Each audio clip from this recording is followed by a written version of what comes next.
ಉತ್ತರವನ್ನು ಕೊಡಬೇಕು. First serial ಆಗಿ ಎಣಿಸಿದಿಲ್ಲ, ಒಂದರಿಂದ ಪ್ರಾರಂಭ ಮಾಡಿ 10ರವರೆಗೆ ಎಷ್ಟು ಸಲ ಎಣಿಸಿದ್ರಿ? ತಪ್ಪದೆ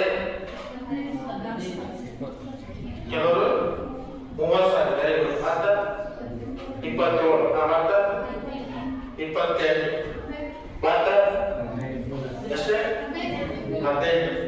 ಹಾ, ಹೈಯೆಸ್ಟ್ 30 ತನಕ ಎಣಿಸಿ ಕೊಡು. 27 ನಂತರ ಎಣಿಸುವುದರಲ್ಲಿ ಕೆಲವೊಂದಿಷ್ಟು 4 ಸಲ, 5 ಸಲ, 10 ಸಲ. ಅದು ಸುಳ್ಳು ಕರೆಕ್ಟ್ ಹೋಗಲ್ಲ. ನಿಮ್ಮ ಆತ್ಮಸಾಕ್ಷಿಯಾಗಿ ಕರೆಕ್ಟ್ ಹೋಗ್ಬೇಕು. 10 ಸಲ. ನೀವು 30 ಆಗಿತ್ತು, ಅವಾಗ ಸೀರೆ ಎಣಿಸಿದ್ರೆ 30 ಆಗಿತ್ತು, ಉಲ್ಟಾ ಎಣಿಸೋದಾಗ 10 ಸಲ ಆಗಿತ್ತು. ಹೌದು. ಮತ್ತೆ 2 ಸಲ ಉಲ್ಟಾ ಎಣಿಸೋದಾಗ, ಸೀರೆ ಎಣಿಸೋದಾಗ 27 ಆಗಿತ್ತು, ಉಲ್ಟಾ ಎಣಿಸೋದಾಗ 2 ಆಗಿತ್ತು.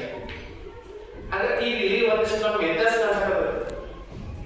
ಕರೆಕ್ಟ್. ಏನ್ ವ್ಯತ್ಯಾಸ ಕಾಣಿಸ್ಕೊಳ್ಳೋದಂದ್ರೆ, ನಾವು ಶಿರಾ ಎಣಿಸಿದಾಗ ನಮ್ಮಲ್ಲಿ ಕೌಂಟಿಂಗ್ ಸಂಖ್ಯೆ ಏನಂದ್ರೆ ಹೆಚ್ಚಾಗ, ಉಲ್ಟಾ ಎಣಿಸೋದ್ರೆ ಕಡಿಮೆ. ಯಾಕೆ? ಸಂಖ್ಯೆ ಅವಾಗ ಸಂಖ್ಯೆ ಬೇರೆ 1